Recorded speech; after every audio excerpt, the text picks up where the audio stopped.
Gunman attack couple at Westmoreland home, kill 23-year-old makeup artist. A 23-year-old makeup artist was shot dead and her common-law husband escaped injuries when they were attacked by gunmen at their Sheffield District home in Negril, Westmoreland on Sunday. She has been identified as Moesha Sh0T. The police reported that the couple had just arrived home about 5:50 p.m. when they were attacked by unknown assailants who opened gunfire at them. After the shooting, it was discovered that the Sh0T received gunshot wounds to the head and upper body. She was assisted to the hospital where she was pronounced dead on arrival. The man escaped unarmed. Police are conducting investigations to establish a motive for the attack and to catch the killers.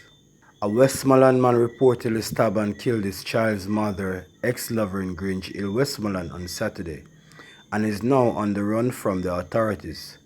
The ex-lover, 38-year-old Ian Salmon, was stabbed to death when he visited a son he had with the woman, the Westmoreland police reported. Reports are that about 11 a.m., the ex-lover went to see his son. The police said while there, he was reportedly attacked and stabbed several times. Salmon was rushed to hospital where he was pronounced dead on arrival. The police said the 43-year-old boyfriend fled the scene after the incident and is being sought in relation to the development. The police are also trying to determine the precise reason for the deadly attack. Cop freed 13 years after fatally shooting man in bizarre encounter. A police constable was on Thursday freed of fatally shooting one of two men who he said were trying to attack him with a machete in Pear Tree Bottom Runaway Bay sentence 13 years ago.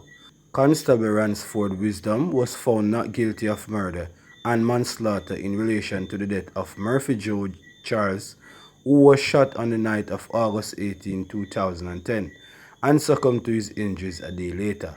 The policeman was on trial for 6 weeks before High Court Judge Justice Georgina Fraser in Sentence Circuit Court. In his defense, Wisdom said he did not know that anyone was shot when he discharged his license firearm. It is alleged that on the night of August 18, 2010, Wisdom, who was on duty at the Runaway Bay police station, reportedly left the station without permission and went to purchase food. He said he and a female companion were later seated in his car at the Pear Tree Bottom Fishing Village when he saw two men approaching the vehicle. The lawman said he exited the vehicle and instructed the men not to move. Wisdom said one of the men wielded a machete and Wisdom opened fire and the two men ran off. The law enforcer said he did not report that he had discharged his weapon when he returned to the police station because he feared disciplinary action for having left the station without necessary permission. During the trial, it was revealed that Charles had alerted a woman about his injuries on the night of the incident. When she inquired how he was shot and where it occurred, Charles reportedly did not provide the information. A call was later made to the Discovery Bay police station about the shooting, and Charles was assisted to a hospital where he died the following day. Police detectives made a breakthrough in the case when a bullet was removed from his body at the post-mortem. This led the detectives to Wisdom, whose license firearm was seized. Tests were conducted on the weapon that allegedly linked him to the fatal shooting of Charles. Wisdom was charged with murder in October 2010, but the officer maintained that he did not know that anyone was shot on the night he discharged his weapon out of fear that his life was in danger. The injury appeared to have sided with the lawsman's defense and freed Wisdom of murder and the lesser offense of manslaughter after deliberating for approximately 30 minutes. Beryllium security guards anxious after second Portmore gun attack. After two gun attacks in under a month in Portmore, St. Catherine, one dead colleague and the injury of 4 others, Beryllium security guards are anxious. The gun attacks, which saw millions stolen by the culprits, happened on separate occasions but were meters apart from each other. Public Relations Director at Guardsman Group of Companies Lieutenant Commander George Overton said that the company is discussing ways to make adjustments to its operation to better secure its securities. They are concerned, anxious, as they are the ones on the concrete.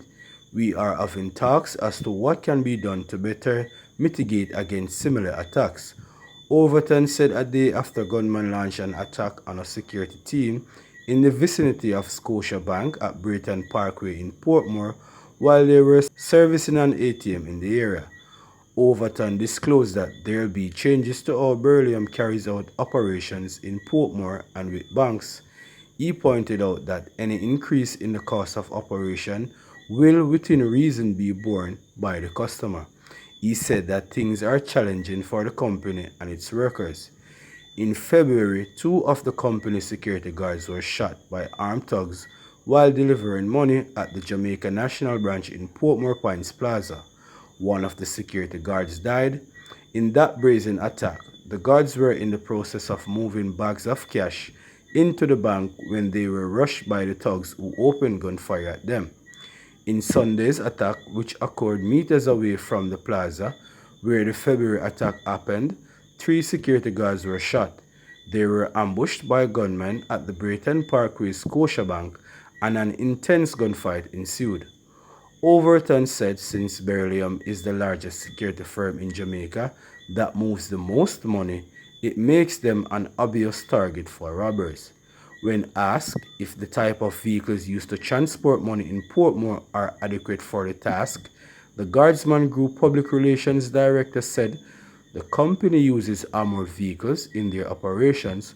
However, they employ new technology to help them blend into urban settings. Clans member who peed in court gets more time to explain his actions. The convicted murder of the Andre Blackman Bryan-led one-down faction of the Klansman gang, Ted Prince, who stunned the Home Circuit Court when he urinated inside a courtroom there last month, has received another week to explain his lewd actions. This is after Chief Justice Brian Sykes was unavailable on Thursday to hear why Prince should not be charged with contempt of court relative to the incident. Prince appeared in court as instructed by Sykes with his attorney Lyndon Wesley. The convicted gangster was remanded in custody until Thursday, March 23. On Tuesday, February 28, the 28-year-old gangster was seen urinating in a corner of courtroom 2 at the Home Circuit Court in downtown Kingston, where the then 27 accused persons had to be accommodated in 2 courtrooms for the massive gang trial. Prince had reportedly been in the process of requesting a bathroom break, but before an officer of the court could relay the request to Sykes, the gangster made his way to the back of the courtroom and relieved himself right there. The action stunned the 2 courtrooms and resulted in Sykes briefly adjourning the proceedings. Sykes did not address the matter until the final day of the trial, when he ordered Prince to prepare to explain his actions. Prince alias Magaman was among 15 persons, including Andre Bryan, St. Thomas pastor Stephanie Muma Christie, and ex-soldier Jermaine Robinson, who were convicted of being members of a criminal organization. Prince and the gang's leader were also convicted of facilitating the murder of an unknown man outside Phil's hardware store in Spanish Town, St. Catherine in 2018. Prince and the other 14 convicts are to return to court on July 3 when their sentencing hearings relative to the gang-related conviction are scheduled to begin. Please don't forget to like, share, comment, subscribe, and turn on the post notification bell. That means when I upload news items, you'll be the first to be notified.